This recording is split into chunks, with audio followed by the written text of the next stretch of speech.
ఈ రోజు ఎక్కడ వాళ్ళలాగా అధికారాన్ని అడ్డం పెట్టుకొని దోపిడీ చేయలేదు, కాంట్రాక్టుల పేరు చెప్పి వేల కోట్లతో నొక్కేయలేదు, అదేవిధంగా భూముల దోపిడీ చేయడమో లేదంటే మరో అంశమో మరో రకంగా చేయలేదు.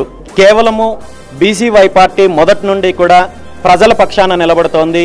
ఎక్కడ అన్యాయం జరిగితే అక్కడ బాధితులకు అండగా నిలబడి పోరాటం చేస్తోంది. అది రైతులకైనా, విద్యార్థులకైనా, మహిళలకైనా, బలహీన వర్గాలకు సంబంధించిన వాళ్ళకైనా వీటిపైన పోరాటం చేస్తున్నందుకు ఏదో ఒక రకంగా నన్ను భయపట్టించాలనో లేదంటే నన్ను ఇబ్బంది పెట్టాలనో లేదా నన్ను నిర్బంధించాలని చెప్పి గత ప్రభుత్వం ఏదైతే తప్పుడు కేసుల విధానాన్ని అవలంబించారో అదే విధానాన్ని ఈ రోజు చంద్రబాబు నాయుడు గారి ప్రభుత్వం కూడా అవలంబిస్తున్నారు. దీన్ని అడ్డం పెట్టుకుని నన్ను ఇంకా ఇబ్బంది పెట్టే కార్యక్రమాలు కూడా చేస్తున్నారు, నా పర్యటనలు అడ్డుకుంటున్నారు.